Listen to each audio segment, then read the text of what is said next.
Então a Petrobras anunciou sua nova política de preços e o fim da paridade internacional. A Taurus divulgou novos resultados que foram muito ruins e o dólar segue caindo com uma nova sinalização positiva sobre o arcabouço fiscal. E nesse vídeo eu vou comentar sobre tudo isso, sobre como você pode usar esse cenário para tomar as melhores decisões de investimentos possíveis.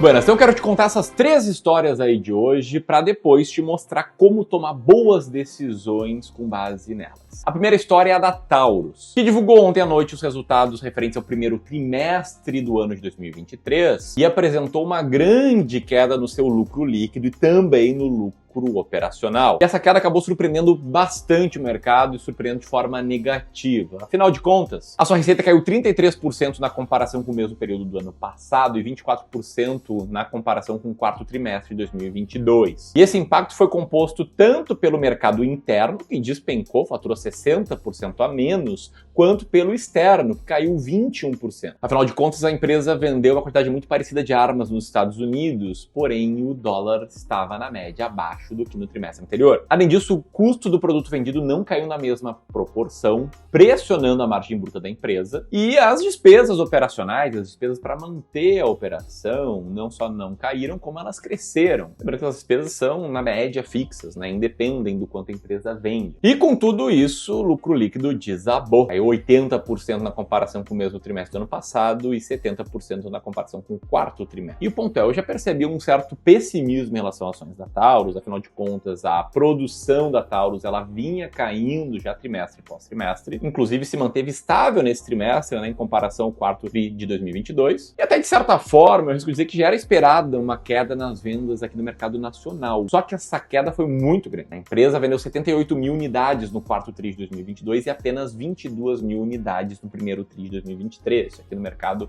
brasileiro. E a empresa atribuiu isso à contração do consumidor, né? Ela comentou lá que existe uma expectativa em relação à regulamentação no setor e ainda que aquele decreto publicado no primeiro dia do governo atual tenha mantido autorização para aquisição de uso restrito, o consumidor se retraiu. Vamos lembrar aqui que eu não posso citar o que a Taurus produz, então a partir daqui eu vou chamar isso de o produto da Taurus, beleza? Mas vamos lá. Já no mercado externo, a coisa se manteve mais estável. O produto vendido pela Taurus, mesmo tendo sofrido uma queda na intenção de compra dos consumidores desse produto, e as vendas se mantendo estável. Caiu em 1 mil a quantidade de produtos vendidos nos Estados Unidos. Bueno, e com tudo isso, as ações da empresa amanhecem hoje com uma queda de 11,36% num só dia, o que não é o suficiente para apagar a alta do ano até agora de 15,71%. Bom, de qualquer coisa, comenta aqui o que você achou e se você tem ações da Taurus, enquanto eu vou te contando sobre a segunda história, que é sobre o arcabouço fiscal. Hoje de manhã cedo, o relator da proposta do arcabouço fez alterações no texto para tratar do que supostamente vai acontecer caso as metas fiscais não sejam cumpridas pelo governo. Que, aliás, era uma crítica que eu tinha em relação à proposta, né? Porque minha interpretação, quando eu vi a proposta original foi a seguinte: bueno, se o governo sobe receita, ele sobe despesa, né, limitando ali a 70%. Só que se ele não sobe receita, ele também sobe despesa. Então eu tinha achado muito ruim nesse sentido. E essa novidade com esse texto acabou melhorando um pouco a situação. Lembrando que esse texto aqui prevê que o crescimento dos gastos públicos fica limitado a 70% do crescimento da arrecadação do governo, caso a meta seja cumprida, e que o crescimento dos gastos públicos fica limitado a 50% do crescimento da arrecadação do governo, caso a meta não seja cumprida. E que mesmo que a arrecadação do governo cresça muito, ou seja, o governo aumente muito os impostos sem derrubar a economia, vai ser necessário respeitar um intervalo no crescimento real dos gastos, né? O crescimento real é acima da inflação, variando entre 0,6% a 2,5%. E agora, aqui nesse novo texto, surgiram alguns gatilhos que servem como penalidades num eventual descumprimento das metas, que indicam que se as receitas não avançarem como projetado, o governo vai ter que contingenciar despesas, e que se mesmo contingenciando despesas, o governo não conseguir cumprir as metas fiscais, gatilhos graduais serão acionados. E quais são esses gatilhos graduais? Te liga. Se o governo descumprir as metas fiscais no primeiro ano, ele fica proibido de criar novos cargos, alterar a estrutura de carreira, criar ou majorar auxílios existentes, criar despesa obrigatória, reajustar despesas obrigatórias acima da inflação, ampliar subsídios e subvenções e conceder ou ampliar benefício tributário. O que está muito certo, né? Porque se o governo não conseguir resolver a questão fiscal, se ele continuar gastando mais do que arrecada, a gente acaba tendo que colher um problema muito, mas muito maior lá na frente. Mas voltando aqui, no segundo ano os gatilhos são os seguintes: seguem todas as proibições do primeiro ano, mas fica proibido também aumentar e reajustar as despesas com o pessoal, admitir ou contratar pessoal e realizar concurso público, né, com exceção ali de reposição de cargos vagos. Ou seja, se não cumprirmos as metas, vamos segurar bastante os gastos para buscar essa meta aí na parte de controle de despesa. No papel isso parece ser interessante, né? Não é o melhor arcabouço fiscal do mundo, mas pelo menos agora trouxe pontos claros prevendo gastar menos. Mas e como o mercado reagiu? Nessa manhã o Ibovespa sobe mais ou menos 1%. Lembrando que ainda está no início do pregão, tem muita água para rolar e dane-se um pregão, a gente está falando aqui de investimentos por longo prazo. E o dólar segue no patamar de R$ 4,90, abaixo de onde ele estava no último mês e nos últimos meses. E a terceira história é sobre a Petrobras. E a Petrobras, hein? Apenas a Petrobras divulgou um fato relevante falando sobre a sua nova estratégia comercial de diesel e de gasolina. Uma nova estratégia que chega para substituir a política atual de preços de gasolina e diesel da companhia. E aí o que ela explica? Ela explica que essa nova estratégia usa como referência de mercado o custo alternativo do cliente e também o valor marginal para a Petrobras. Custo alternativo é mais sobre o que o cliente pode usar de produtos substitutos e valor marginal para a Petrobras é, abre aspas, baseado no custo de oportunidade dadas as diversas alternativas para a companhia, dentre elas produção, importação e exportação do referido produto e ou os petróleos utilizados no refino. Para isso, os reajustes seguirão sendo feitos sem periodicidade clara e que eles vão evitar repassar para os preços internos a volatilidade conjuntural das cotações internacionais e da taxa de câmbio. E mais, diz que a estratégia comercial tem como premissa preços competitivos por polo de vendas e que leva em consideração a melhor alternativa acessível aos clientes, permitindo a Petrobras competir de forma mais eficiente, levando em consideração sua participação no mercado para otimização dos seus ativos de refino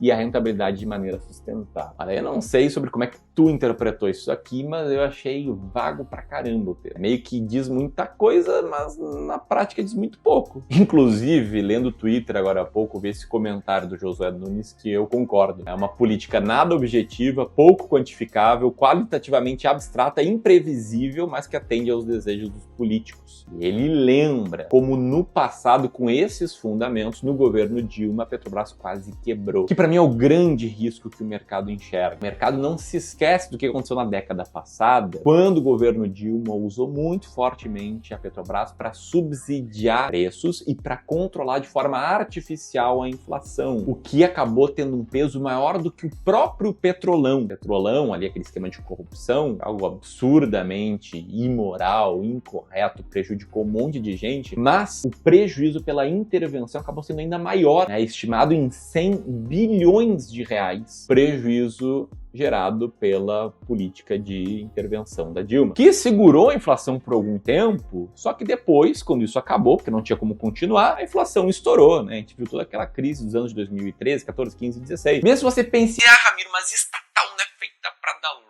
Digo que, cara, toda empresa é feita para dar lucro. Uma empresa não lucra, ela não consegue investir. Se uma empresa não lucra, ela não consegue manter e gerar novos empregos. E se uma empresa não lucra, ela não paga imposto. Sabe para quem? Pro governo. Ontem eu fiz um vídeo sobre a questão dos dividendos da Petrobras, se quiser saber mais, inclusive aperta aqui. E nesse vídeo eu mostrei que mesmo distribuindo bastante dividendos, a Petrobras estava conseguindo reduzir o seu endividamento e que quem mais ganhava com isso era o governo federal, né, junto com os governos estaduais e municipais. A Petrobras retornou 63 bi em tributos no primeiro trimestre de 2023. Retorno esse, inclusive, que ajuda o governo a ter mais receita e cumprir com as metas fiscais do arcabouço que eu estava falando agora há pouco. Mas o fato é, eis é a novidade com a Petrobras, já vou te falar o que fazer com base nessas três notícias. E com esse fato novo, totalmente abstrato, o mercado reage até então. É o momento que eu gravo esse vídeo dessa forma. Com uma alta de 2,73% até aqui nas ações da Petrobras. Enfim, com essa vale aquele ditado antigo que fala aí no boato, sobe no fato, ou uma coisa assim. Mas só reforça a imprevisibilidade do mercado. Acredito que a maioria das pessoas achava que a Petrobras, com esse anúncio,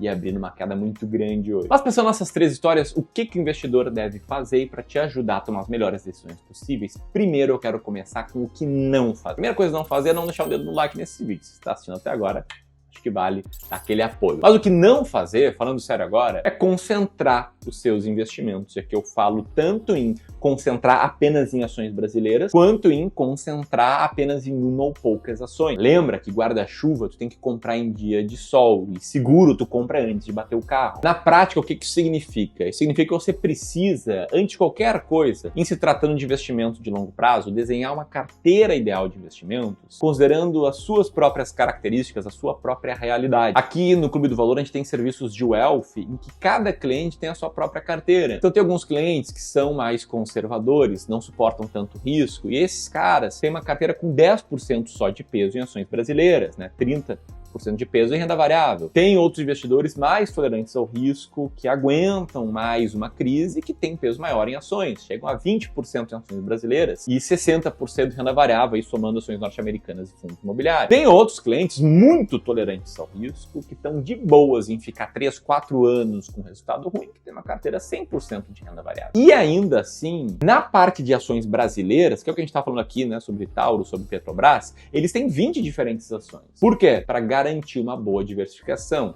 Na prática, se você é um cara arrojado e tem 33% de ações brasileiras e tem 20 diferentes ações na carteira, se a Taurus está caindo hoje 12%, ela não está fazendo cócegas na tua carteira como um todo. Se a Taurus cair 80% no total, ela não vai te machucar tanto. E isso pode acontecer, não é porque tá barata que uma ação vai subir e subir para 100. Então o que não fazer é não concentrar. E o que fazer? Para mim, a melhor resposta é ter sistemas. O que são sistemas? São processos, passo a passo, para guiar a tua tomada de decisão e garantir que você vai investir com base numa estratégia. Sistemas trazem muita clareza para a decisão do investidor. E como eu estou falando muito disso aqui, falo muito de sistemas, de estratégia, eu quero te mostrar um pouco mais na prática como isso funciona. Então, todos os nossos clientes aqui, eles têm acesso a uma série de sistemas de investimentos. Um deles é o sistema de alocação de ativos, de como investir. Eu vou te dar um exemplo de como funciona isso. Primeira pergunta é, qual é o prazo de investimentos que eles têm? O cara tem até 1 ano de prazo, ele não vai ter uma alocação de ativos, claro. Ele vai investir só em renda fixa, não tem. O cara tem um prazo médio até 5 anos, também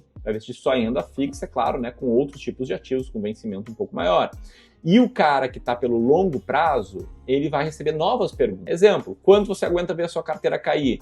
Poxa, se o cara não aguenta ver a carteira cair, ele vai ter que investir sem risco. Se o cara aguenta ver a carteira cair pouco, vai ter que ser uma carteira mais conservadora. Se ele aguenta ver a carteira cair muito, ele pode ter um peso maior em renda variável e aí por diante. Outras perguntas, ele aguentaria 3 a 5 anos de crise? Se ele não sabe, opa, tem que ser uma carteira mais conservadora. Se ele acha que sim, tem espaço um pouco mais para renda variável. E se ele garante que sim, já passou por isso, ainda mais espaço para renda variável. Esse aqui é um sistema, né? Um sistema de composição da alocação de ativos. Tem outros sistemas, né? Sistema de seleção de ações brasileiras. Por exemplo, quem prefere otimizar para maior potencial de dividendos, vai seguir regras e sistemas para selecionar ações boas pagadoras de dividendos. Quem quer otimizar para maior potencial de retorno, aqui no Clube do Valor a gente segue essa estratégia de ações mais baratas da bolsa. Mais do que isso, a gente valida, né? Que cada pessoa que vai seguir uma estratégia entenda como a estratégia funciona, se está de acordo com resultados históricos, se entende por que cada ação passa nos filtros e aí por diante. E assim como a gente tem sistemas, né, de montagem de carteira, sistemas, seleção de ações brasileiras, tem sistema aqui para tudo. Isso traz muita clareza para a tomada de decisão. E nos nossos sistemas de ações baratas, tanto Taurus quanto Petrobras estão entre as 20 mais baratas da bolsa, então a gente vai manter elas em carteira junto com outras 18 ações. E se você quiser ter acesso a esses sistemas, o maior atalho é se tornando cliente nosso, cliente dos nossos serviços de wealth. E a gente pode começar essa relação, se você não é cliente nosso ainda, de forma gratuita, uma reunião em que alguém da minha equipe vai analisar a sua carteira de investimentos, vai ver como é que está a sua alocação de ativos, vai ver se está coerente com a sua tolerância ao risco, vai ver como é que você pode otimizar essa carteira para tentar reduzir o risco ou aumentar o potencial de retorno ou ainda os dois. Se você tem mais de 500 mil reais para investir e tem interesse em ter acesso a essa análise de carteira, a gente está com vagas aí abertos para essa reunião de análise de carteira gratuita. Só apertar aqui e preencher o formulário que vai abrir na tela. A Massamiro eu tenho menos de 500 mil reais. Bom, nesse caso, tem um vídeo em que eu abro a caixa preta de como a gente faz aqui para montar uma boa carteira de investimentos. Eu vou deixar esse vídeo aqui linkado. E se você gostou do que você viu hoje, se inscreve no canal, clica no sininho e seguimos aqui. Um grande abraço.